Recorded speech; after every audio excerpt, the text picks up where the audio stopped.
Ерлан мырза, саламатсыз ба? Саламатсыз ба? Бул маекте сиздин окуяңызды угайлы.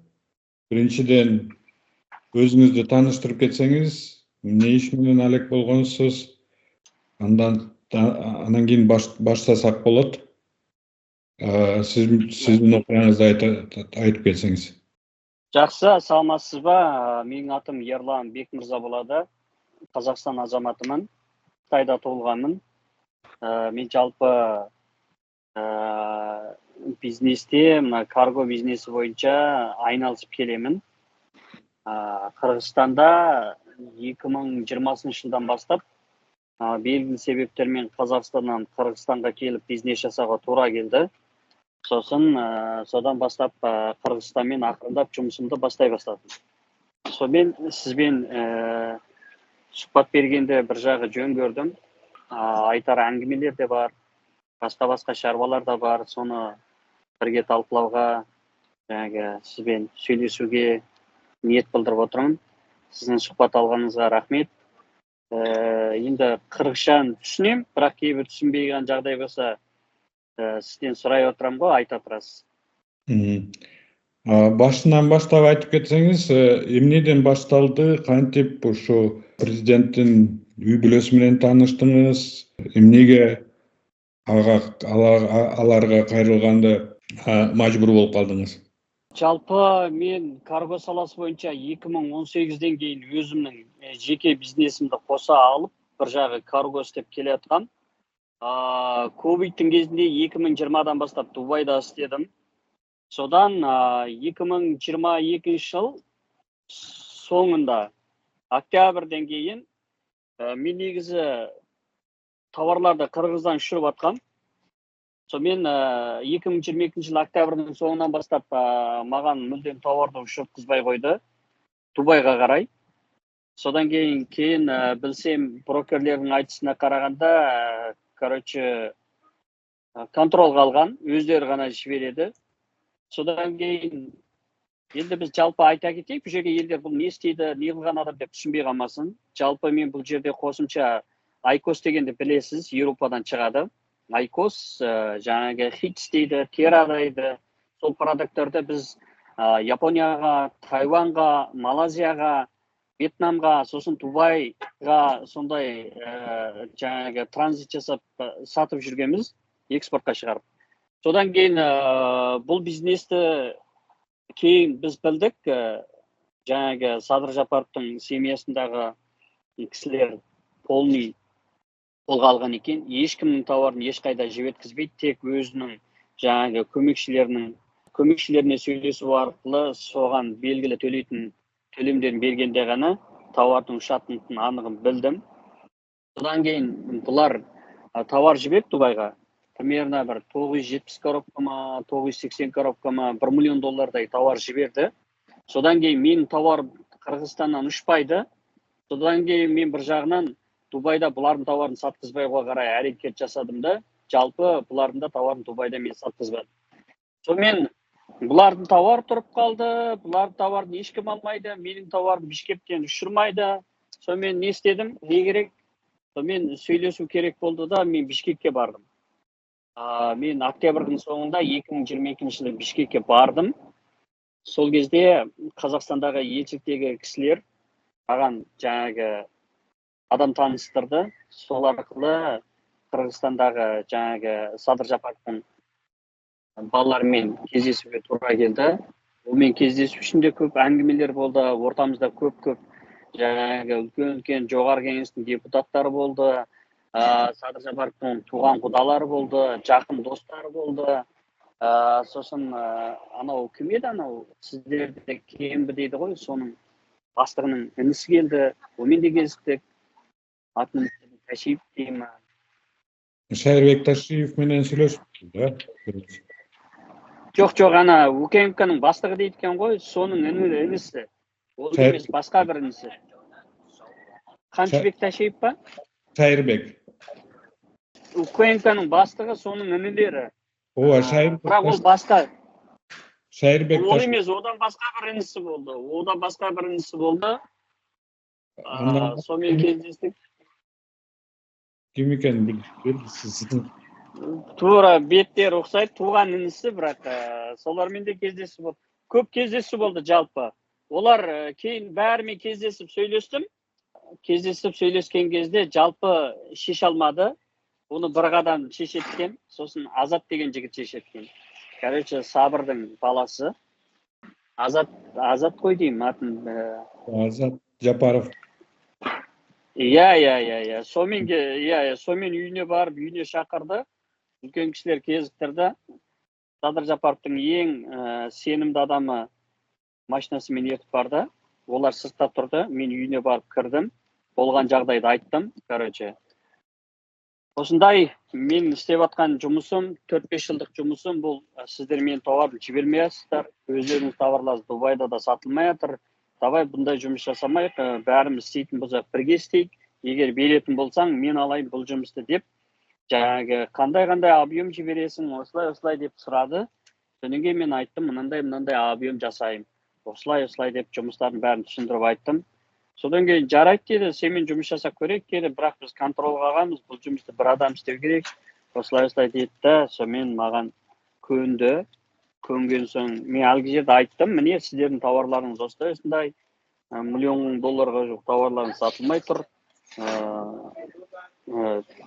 Егер жібермесе бәрімізге де қиын болады, бізде жұмыс жасап жатқан адамбыз деп айтып едім. Келісті, түсінді, давай ондай болса анау жігіттердің товарын жіберткізбейміз деді. Сөйтсек, олар анау ұйғырлар екен ғой, ұйғырлармен жұмыс жасайды екен бұлар. Ұйғыр.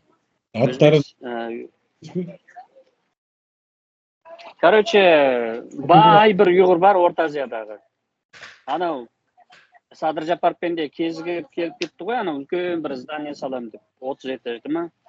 Шавкеттің жанында жүреді. Иә, соның балаларымен кездім. Соның балалары не қылған Дубайда? Дубайда солардың балалары болды ғой. Аттарын есіңізде жоқ қой? Аттары есімде жоқ, бірақ олар бізге аудиозапис бәрін жіберген. Жаңа кімдерге айтып, сол осындай коробка товарларымыз, 1000-ға жуық коробка товарларымыз сатылмай жатыр. Осындай менің атымды айтып, солар көмектесіп бізге сатып берсін, Дубайдан осылай деп. Ол аудиозаписті да естірттім бұларға. Көрді да, кейін ақырындап мен де жіберуге қарай қосты. Алатын долиясын қалай алу керек екен бәрін айтып берді. Сосын таможняның бастықтары да өзгеріп кеткен. Сол новый бастықтың өзімен таныстырды. Онымен де таныстым, кезіктім. Содан кейін ол жаңағы добро берді маған да. Мен товарымды да сөйтіп жіберіп беріп отырды. Бірақ мен жалпы түсіндім, бұл бизнестер біткенін түсіндім. Короче, бұл жұмысты жалғаста істеуге болмайтынын да білдім. Содан кейін ақырындап не істедім дегенде, Индонезияға қарай көшіріп кеттім бұл жұмысты. Баста Қазақстан, Қырғызстаннан сөйтіп тасып, Россиядан да алып кеп, Қырғызстан арқылы Дубайға жіберіп, Японияға жіберіп, сөйтіп солай жұмыстар жасап жатқан. Менде экспорт қой, басқа ештеме жоқ. Просто кейінгі кездерде бұлардың килограммына сұрайтын, әр килограммына беріп отырды. Өте көп беріп кеттік. Ола килограммына бергенмен болады істесек. Бірақ біздің өзімізге пайдасы жоқ, тек қана клиент ұстап тұруға ғана болады. Бірақ бұлар өздері ала береді. Біз ортада ұзақ жүре алмаймыз да, біздің де шетелде расходтар бар. Бізде жұмыс жасау керекпіз, ақша табу керекпіз. Соңынан тиімсіз болды. Бұл жұмыстан шығып кеттім де, тек Индонезия, Япония сияқты, Дубай, сол елмен қалып, Қырғызстан мен Қазақстанмен жұмыс істеудің деп тоқтаттым. Жалпы менде осы жұмысты істеу барысында қиындық болғаны, біз сияқты жаңағы кішкене кәсіпкерлерге мүмкіндік бермейді. Сосын жаңағыдай қарап отырып ақша бопсалау ғой енді, бопсаламайды енді бұлай сізді. Просто товарыңыз жібермейді таможнядан, болды. Ақшаңызды төлейсіз, содан кейін товарыңыз жібереді. Ақшаны қалай төлейсіз, содан кейін жібереді. Бұл енді қазақша айтқанда мемлекеттің билікті пайдаланып, қолда бар билікті пайдаланып, бізде қысым қалуда. Біз клиентпен сөйлесеміз товарды, жіберек десек, бұлар жібермейді. Неге десек, акчасын төлейт, сосын жиберемиз дейт. Енді булар қазақша айткан кезде таза ашык тоноо сыяктуу бир диктаторлук жүйөдө өмүр сүрүп келатканыбызды билдим. Сонымен бул жумуштун да узак болмайтынын билген соң, мен Орта Азияменде жумуш істөөдө ого кара баштадым. Жалпы өзүм көрдүм көп эл менен иштеп. Россия менен де, Беларусь менен де, Украиндар менен де, Армения менен де иштедим. Нигерия барып иштедим. Малайзияга да барып иштедим. Жалпы сосын Вьетнамда болдук, иштедик. Японияда аэропорттарга товар жиберип иштедик. Көп иштедик. Бул жумушту дамыткыбыз келди. Енді біздің арқамызда бұл Айкос компаниясы Бишкекке көшіп келді. 2021-ден бастап сатылым көбейгеннен кейін 21-дің соңында уже Бишкекке келе бастады. Бізге 600 коробка товар өндіріп берді. Бір досымыз екенбіз алатын болдық 600 коробканы. Содан бұлар бізге беретін болды да енді. Артынан кейін не қылсақ Бишкектегі бандиттар алып алған екен. Содан олардан аламай қалдық. Кейін біз ол бандиттардан сатып алып отырдық. Бандиттің өзін таныс адамдардан. Негізі бұл товарды Бишкекте өндірілмейді, Бишкекке келмеген, біздің сату арқамызда көбеюіне байланысты. Бұл сатылым көбейгеннен кейін бұл товар Бишкекке де келді. Бишкек қырғыз тілінде жазылып, бұл товар өндіріліп келді де. Енді сатылым Қырғыздан көп шығып жатқаннан кейін бұл сатылады деп ойлады да, содан Қырғызстанға да келді. Кейін бұны біз алдық, 600 коробкадан 10 күнде берет алып тұрып, 2000 коробкаға дейін жіберетін болып сөйтіп келісіп, ол кісілердің төле деген ақшасында есімде бар ол кезде 2021-дің күз айларында ма $356 мың бердік. 600 коробканы бізге беретін болып жинадық. Кейін олар бермей қойды коробканы, алып қойды басқалар. Қайсы бандиттер? Аттары бар? Анау Садыр Жапаровтар жаңағы атып тастаған не бар ғой? Украинканың адамдары атып тастады ғой. Аты кім еді? Қамшы Көлбаев. Қамшы Көлбаевтың адамдары алып алды. Алған 600 коробканы бермей қойышты осында. Солар контролға алып алды да, біз сатып алсақ, ол товарды олардың қолынан сатып аламыз да, ол арзан келіп жатқан зат та бізге заводский ценамен. Олар барып та үстіне ақшасын қосып алды да, отырып алды оларға. Содан кейін біз оны аламай қалдық. Ол негізі иесі біз о товардың сатып жүрген. Біз көп сатқаннан кейін бұл товар жалпы Қырғызстанда жақсы сатылады деп ойлады, негізі біз шетелге шығарып отырдық. Бірақ біз аламыз деп бермей қойды кейін. 22-ші жылы уже түзден түз Азат Жапаровпен иштей баштадыңыз. 22-ші жылы Азат Жапаров, оның алдында мен жіберткізбеді ғой бір жылдай. Мен брокерлерім арқылы жаңағы неғып отырдым. Таможнада бәрі де ауысып кеткен. Бұлар жаңағы сайлауға Садыр Жапаров президент болған кезде контролға алып алған екен бәрі. Мен оның алдында 2021-де де істедім. 20-шы жылдың соңынан бастап Қырғызбен істеп отырдым ғой. 3 жыл тоқтамай істедім. Сіз айтып кеттіңіз ғой, доляны қантип бердіңіз, кімге беріп аттыңыз? Доляны біз килограммына $4 беріп аттық. Сізге видеоларын жіберіп қоям. Ал ақшамен де бердік, жаңағы товар жіберіп бараттыңыз, конверттің ішіне де салып та бердік. Енді әуе нарколары шығады ғой бізде. Сол шыққан кезде мысалға 1 тонна болса, сол тоннасына беріп отырамыз. 2 тонна болса, 2 тоннасына мысалға жіберіп, килограммына $4 беріп отырамыз. Ошоның бардығы Азат Жапаровқа беріп атты. Оның бәрі таможняның бастығына береміз. Таможняның бастығына Азат Жапаров таныстырған, осы жігітке бересің деді. Азат Жапаровқа соның апарып береміз, немесе Азат Жапаровтың көмекшісіне беріп отырамыз ақшаны. Таможняның басшысының атын есте аласыз ба? Аты телефонында тұр, бар, мен сізге жіберіп берейін. Нөмірі, телефон нөмірі бәрі бар. Ошондо иштегенде канча Азат Жапаровқа канча акча бердиңиз? Енді жалпы 2000 Садыр Жапаров келгеннен бері 200 мыңда $500 мыңға дейін берген шығармыз. $500 мыңға бару мүмкін берген ақшаларымыз. Ошо таможняның басшысына накталай акча. Бәріне береміз, солар өздері есептеп. Таможняның бүкіл печеттерін басып береді, 6-7 печет бар. экспортқа разрешение болды дегенге дейін ұшқанға дейін бүкіл 6-7 печетін басып береді. Аэропортқа кіргіземіз, аэропорттағы әрбір мекемелер тексереді. Бәрі тексеріп, рұқсат дейді да, сонымен Дубайдың самолетіне салып жібереді, ұшып кетеді. Ақша бермесеңіз бәріне запрет дейді да, товарыңызды алып қояды. Ошондо мамлекетке төлөбөй, бюджетке төлөбөй, түздөн-түз таможняга накталай акча алып барып берип аттыңарбы? Мемлекетке төлейміз. Мен мемлекетке төлеген кезде брокерлер есептеп береді, мынча деп, оны өзіміз айырым төлейміз. Бұларға $4 заңсыз айырым өздерінің жаңағы контролға алып алған ғой таможняны. Ошо акча айырым береміз. Сырткары аларга төлөйт. Олар товардан мемлекетті салықты төлеуден тыс, Садыр Жапаровтың баласы кімге соған беріп отырдық $4 килограммына. Сосын ана Сабыр Жапаровқа айына $20,000 жаңағы зарплат беріп отыр. Осы жұмысты әкесі шешіп берді ғой баласымен. Сабыр Жапаров андан сырткары дагы $20,000 Тағы төлөп, $20,000 береміз ай сайын. ай сайын. Иә. Анан кийин эмнеге бизнесиңизди токтотоюн Кыргызстанда деп чечтиңиз? Эмне себеп менен токтоттуңуз Кыргызстанда?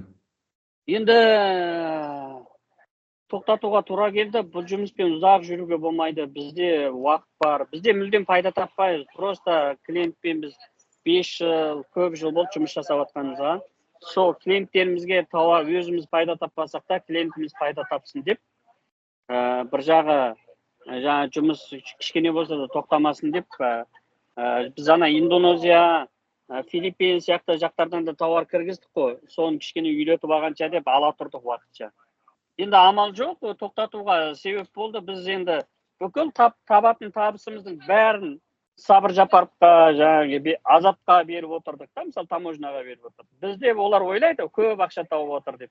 Негізінде біз оптым сатқаннан кейін ондай көп таппаймыз. Біз табатынымыздың бәрін бұларға беріп отыр. Ошондо прибыль албай, прибылин аларга берип аткандай болуп атат. Иә, беріп отырдық. Өте қиын жағдай болды енді. Олар түсінбейді, олар Ерлан ақша қайда, ақша берсе дейді. Мен айтам, иә, давай деп беріп отырды баста. Соңына келген кезде бұл жұмысты мен былтыр 2023 осы уақытта шілде айында тоқтата бастадым, июнь айында. Менде мүмкіндік болмады бұл жұмысты жалғас істеуге. Мен тоқтаттым. Кыргызстанда аралашып калдыңыз, кандай ойдо калдыңыз? Саясатчылар менен кандай окуялар, жолугуштарды айтып аттыңыз, кандай окуялардан башын өттүңүз, ошо айтып берсеңиз. Сабыр Жапаров кандай адамда, кандай ойдо калдыңыз? Жалпы мен негізі баста Садыр Жапаровқа сенгем. Түрмеден шыққан соң жаңағы елде демократия болады, халықтар арасында бизнес келеді, жаңағы еркіндік береді, мүмкіндік береді деп ойладым. Мен негізі ана Жээнбектің кезінде, президент кезінде мен УКМК-ның адамдары 50 коробкамен түнгі сағат Манас аэропортына кетіп баратын жолда 50 коробкамен мен тона кеткен, бұлар ұстап алып. Нөмірсіз машинамен келіп 50 коробка товарды Дубайға салам деп Манас аэропортқа келетін кезде, ана гай бар ғой, ана көпір бар ғой, Манасқа кетіп баратын көпірдің астында гай бар, білесіз ғой, сол гайдың астынан алып кетті ғой мені машинамен. Түн ортасында сағат 2:30-да. Машинамен тауармен қосып алып кетіп, бір ең жақта бір көпірдің үстінде бір жерге апарды, қай жерге келген білмеймін. Сол моментте қалтамдағы $3,800 сол ақшамен қосып алып кетті ғой. Ақшамен қосып алып кетті де, ертесі тауарымды жаңағы неге жүк таситын аэропорттың несі бар, газелі бар, соған салып кетті, қайтадан бере салды. Сондай жаңағы тонайтын, мен осындай шаруалар аяқталатын кез келген шығар деп ойладым негізінде. Бірақ Садыр Жапаров келгеннен кейін мен жалпы түсіндім, бұл кісі жаңағы өзінің командасын бәрін жиып, полный Қырғызстан, мысалға Қырғызстаннан любой товар кіреді, шығады, бәрі сол семьяның контролында екенін түсіндім. Мүлдем бизнеске еркінде жоқ екенін түсіндім. Сосын маңайындағы жақын достары, сенімді достардың бәрі жаңағындай бизнестерді сол жаңағы өзінің тиісті айтатын адамдарына айтып, сол бизнестер жасалады да. Мысалы, танысы жоқ, бизнесіңіз заңды болса да, мысалға мүмкіндік жоқ та, сіз міндетті түрде ақша беру керексіз. Содан кейін ары қарай жүреді. Жалпы мен бұл кісілерге танысардың арасында көп қызықтар болды. Құдасымен кезіктім. Сосын ана ағи депутат бар ғой, бір депутат, жоғары кеңес депутат. Ақылбек Түменбаев па? Иә, Ақылбек Түменбаевпен кезіктім. Телефон нөмірін берді, таныстық. Ол кісімен де сөйлестік. Ол кісі де звондады Азатқа, бірақ шеше алған жоқ. Шеше алмады Азатты. Содан кейін жоғары кеңестің несі бар ғой? Орынбасары. Ана Нұрланның екінші қолы. Нұрбек қой деймін. Нұрбек? Иә. Алдағы этажда тұрады. Алдағы шеше этажда тұрады. Ол да шеше алған жоқ. Содан инесі дедіңіз, ал Шайырбек емес пе? Башқауы? Шайырбек деген депутат па? Ова. Жоқ, депутат емес, одан кішкене інісі. Жоқ. Мен Оразбеков. Одан кішкене інісі бар. Кім деген? Туған інісі. Қозыбек деген бар, дағы кім деген инесі бар ле?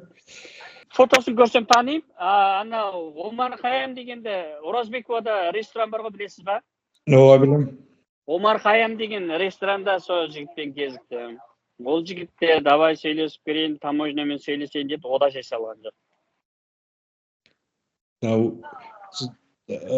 Дағы МВД менен дағы кезіккенсіз бе? Улан Ниязбеков. Содан кейін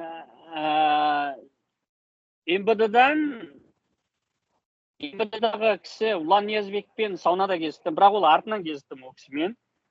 Содан кейін Садыр Жапаровтың ең жақын досы болды ғой, бұрын депутат болған. Атын ұмытып тұрмын, құрылыс компаниясы бар. Кім екен? Бүкіл атын айтсаңыз білесіз, ең жақын досы, сенімді досы. Депутат ең жақын досы? Садыр Жапаровтың досы? Қаныбек Тұманбаев? Садыр Жапаровтың досы. Жоқ, бір кім? Тілімнің ішінде тұр аты. Бұрын не партиясы болған оның? Төлеев пе? Жоқ, Төлеев депутат емес та? Депутат болды да, кейін депутаттан түсіп кетті ғой. Ой, сізді анау кім деп бір ақпараттан оқығам, жақын досы. Тілім ішінде тұр. Андағы номері бар ғой, жөнет аласыз ба? Фотолар бар, жөнет алам. Сіз атын айтыңызшы, білесіз жақын достарынан, бірнешеуін. Жақын достарын мен білмейтін де, жақын достары. Кім екен? Депутат емес, қазір депутат емес, шығып кетті. Қырғызстан телеканалына бір рет сұхбат берді ғой Садыр Жапаров. Сіздің осындай досыңыз бар еді, сол бәрін шешеді деп айтты ғой деп. Жоқ, ол мен досым, бірақ ол ондай нәрсеге не қылмайды деп бір рет ақталды ғой. Қырғызстанның телеканалына бір рет сұхбат берді ғой Садыр Жапаров. Атын ұмытып тұрмын сол кісінің. Бурханов па? Бұрқан, ол кісімен, Бұрқан. Бурханов. Вот. Фамилиясы кім? Фамилиясы Арзыбек Бурханов. Арзыбек Бурханов, ол кісімен 4-5 рет кезіктім. Арзыбек Бурханов. Ал шеше албады ғой? Сол кісі шешті, Ошо Азатқа жөнөттү. Азат, бұл кісі Сабырға звондады. Әкесіне звондады Азаттың. Әкесіне звондады, сосын Азат Еуропада болды. Бірнеше күннен кейін келеді деді, соңғы келді. Азат Бұрқанов, содан кейін мені неге апарды? Улан Ниязбектің жақын досы, екеуі Азаттың үйіне апарды мені. Улан Ниязбековтың қайсы жақын досы? Аны Ода бизнес дейді, бизнес жасайды, бірақ Ұлан Ниязбектің жақын досы. Сол кісі мені саунада жаңағы Ұлан Ниязбекпен таныстырды. Ұлан Ниязбек келді, бизнес туралы жаңағындай дамыту турасында, жаңағындай не турасында сұрап, қалай деп содан кейін ол кісімен Қытайға барғандағы әңгімесін айтты. Қытай туралы сұрады, бизнес туралы сұрады. Сонымен саунада бір 2 сағаттай әңгімелестік те, содан кейін кеттім. Мен жалпы түсінгенім, оларды маған айтқаны, мына бизнесті до конца өзің жақсы істесең, қолын сен қолыңа бәріне алып береміз, өзің ары қарай істейсің. Бізге тиісті еңбегімізді беріп отырсаң болды деп, жаңағы солай айтты. Содан кейін олар өздерінің жаңа пландарын айтты. Анау ұйғырлардың базары бар еді ғой, білесіз бе? Аты ұйғыр Хибер базары бар еді ғой. Мадина. Мадина. Бұлар Мадина базарының жоғар жағынан үлкен базар салып ғой. Сабыр Жапаров, Бұрқан, жаңағы Ұлан Ниязбектің досы үшеуі десіп. Сол проектілерін алып барды. Менде видеосы болған. Не қылсам тапсам сізге жіберіп беремін. Сонда олар айтқанда, ана Мадина базарын жауып, анау сол жерден новый базар ашып, сол жердегі Мадина базарындағы адамдардың бәрін сол жаққа көшіреміз деп алды. Бір үлкен ақ жер бар екен, бұрын бір завод болған. Сол жерді көрдім, мен неған кезде фундаментін қалап бастап салып жатқан екен. Қазір мүмкін бітіп қалған шығар деп ойлаймын, ол құрылыс. Жер алған екен. Сол кезде ертіп барды, сонда Ұлан Ниязбектің досы бар, жаңағы Сабыр Жапар, жаңағы туған ағасы, Садырдың туған ағасы, сол жерде аналармен бірлесіп неған екен. Сондай пландарын ойлар болды, бизнес нелер болды. Көбінде бизнес туралы ақылдастық, бірақ түсінгенім, мен олармен жалғасты дос болып тұру үшін, мен оларға үнемі ақша беріп тұру керекпін да. Үнемі бизнестің түскен пайдасын соларға беріп тұру керекпін, жалғасты тоқтатпай. Сонда мен бұл жаңағы бизнесті ұстап тұра аламын да.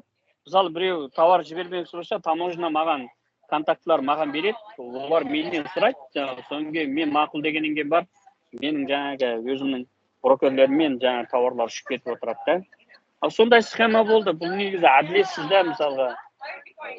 Бұл енді ешқандай Қырғыз елінің мемлекетінің бюджетіне бизнес емес, біз экспортқа шығарамыз тауарларды, ешқандай зияны жоқ, дымда зияны жоқ та. Экспортқа шығарған тауардың ешқандай зияны жоқ, соның үстіне жаңағы доляға отырып отыр да. Біз тағы да басқа да көптеген бизнестер болды. Талқылап, жаңа жасайтын болып, солай жұмыс жасайтын болып та не қылдық.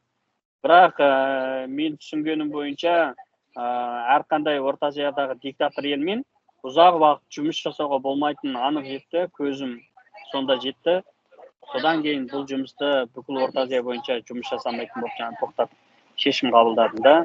Кейін өзіме жаңағы Қазақстанда да өте үлкен кедергі болды, көптеген жаңағы өте ауыр мәселелер болды кедергілерден. Қазақстанда өзім Қазақстан азаматы болсам да, Қазақстанда істемегендіктен кішкене болса да Орта Азияның үлгісі демократиялық Қырғыз елі деп Қырғызстанға келіп істей аламын ғой деп едім, мен ойлағандай болмады. Сонымен Орта Азиямен мүлдем бизнес жасадым, болашағы жоқ деп шештім да, өзімнің өміріме қауіпсіздігінен алаңдадым да. Сізге қуғындық жасаштығы? Қуғындық жасалды. Қазақстандағы менде өзім кішкене адам құқықтарымен айналысатын, бізде Қытайда геноцидтік саясат болды, ұлтты жою саясаты жүрді. Сонымен Қазақстанда да кішкене жаңағыдай қолдау білдіріп, ұйымдарды қаржыландырып, ақша беріп, көмектесіп, қиналған адамдарға сондай нәрселерге көмек жасап, солай істедім. Бір жағы бизнесіме де Қазақстанда кейінбілерде жармасты. Алматы, Астана, екі аэропортында контролға алып істеген кезім болды. Ал ол жақтан да жаңағы семьяның адамдары ақша сұрап, солай жағдайлар болды. Кейін мен Қазақстандағы бүкіл тауарларды Дубай арқылы олар сатылмайтын қылатындай етіп жаңағы жасап тастадым негізі. Олар үшірат просто товар Дубайда сатылмайды да. Мен алушы жақын достарымен сондай команда құрдық та, менде қиыншылық бар деп оларға айттым. Мен қазір Қазақстаннан жіберсем қымбат жіберем, өкмөттүн контролунда соларга акча төлөп жиберме туура келет. Давайте биз Казакстандан келген товарлар токтотайык, запрет кояйык. Олар үшүрсүн, бирок Дубайда, Япония сыяктуу элдерде сатылмайтындай болсун деп биз жаңағы өзүмүз чет элдеги командалар менен, достор менен бириктик да, сонымен Казакстанды токтотуп таштадык. Олар токтоткон соң жаңағындай менин саясий аталышкан жумуштарымды сылтап уратты, сосын жаңағы бизнести сылтап уратты да, содан кийин менин артымдан жаңағы куугундоо каттарын жиберип, бүкүл Орто Азия боюнча куугундоо түшүрүп, сондай жумуштар жүрөт. Кыргызстанда куугунтук болгон жок. Кыргызстанда олар айтпай тур, мүмкүн болгон болуу да мүмкүн. Казакстан жибереди го буларга. Казакстан бирок Кыргызстанга жиберген. Энд алда тагы да башка да окуялар болса көрө жатып, тагы да сухбатташып айта кетүүгө мен дайыммын. Негизи көп нерселер өткөнү 3-4 жылдык нерсе го бул нерселер. Мен сизге жаңағы аэропорттан жиберилген накладылардын баарын жиберейин, таможня бүкүл печать басып неғып берген. Өтө көп нерселер болду, иштедик эми жумушту. Бирок соларда сиз карап чыгыңыз, көрүп чыгыңыз. Сизден сурактар болса, кез келген убакта менден сурасаңыз, менде кейбир унутуп калган заттар болса, 3-4 жыл болуп кетти го энди. Солардын арасынан факт боюнча айтып берүүгө кез келген убакта дайыммын. Мүмкүн Кыргызстанда да енді жалпы адамга бизнес жасау үчүн негизи мемлекет демократиялуу эл болуу керек экен. Эч кандай демократия болмай, укук калктын колунда болмай, эч кандай бизнестин болошогу болмайтынын сезиндим да. Эч кимдин артына кирмей, эч кимдин жаңа кабагына карап жумуш жасагандан көрө өз-өзүң менен 10 теңге болса, 10 доллар болса да осылай тауып жумуш жасаган дурус экен деп уже сезиндим. Кыргызстандан да үлкөн үмүт күтүп отурган жокмун. Мына жүйө калктын эң жабы деп ойлойм. Эч кандай калкка жакшылык акемейтин жүйө деп ойлойм. Казакстан болсун, Кыргызстан болсун баары бир диктатор. Мен көптөгөн жаңа таанышуу кездесүү барысында түшүндүм. Бүкүл депутаттардын баарынын бизнеси бар. Баары өзүнүн бизнесин коргоо үчүн сол орунда отур. Мисалы мен анау Ак үйдүн 7-нчи этажында жарты күндөй чай ичип әңгимелескенде бир аз шаруалардын баарын түшүнгөнүм. Баары калык үчүн деп отурган сыяктуу, бирок баарынын артында өзүнүн бизнеси бар. Кечте Омарованын, Оразбекова 32-нин боюндагы асканалар бар, Омар Хаям деген сыяктуу. Жолдун эки четинин баарында депутаттар бизнестерин талкуулайт, ол кишилер менде талкуулап жүргөн кездерде болду. Сондай калктын чарбасын Казакстанда эмес, Кыргызстанда да эч ким ойламайтынын түшүндүм жалпы. Ким жаңағы Кыргызстанда бизнес жасаса да, связь болса, связь жакшы болса, сонун бизнес жүрөдү. Ким жогорудагыларга акча берип, жаңағындай бөлсе да акчасын тапкан пайдасын, сонун гана бизнеси жүрөт. Калгандардын бизнеси жүрмөйт. Соган анык көзүм жетти. Рахмат чоң маеги үчүн. Дагы суроолор болсо кайрылып турабыз. Жакшы, сизге да рахмет. Башка да унутуп калган, сиз караңыз мен жиберген документтерди. Тиештүү сурактар болсо сурабасаңыз, любой убакта баарын ачык анык сизге далел менен көрсөтүп берүүгө дайынмын. Рахмат чоң. Ооба. Жакшы. Жакшы эле айттыңыз. Кызык жашоо башталды, иштеп эле баштады. Бир муштундай түйүлөлү бириктирип жаштарды. Эч кайдыгер болбойло, келечекте хойлойло. Жагалданбай байларга, мыктыларды колдойло.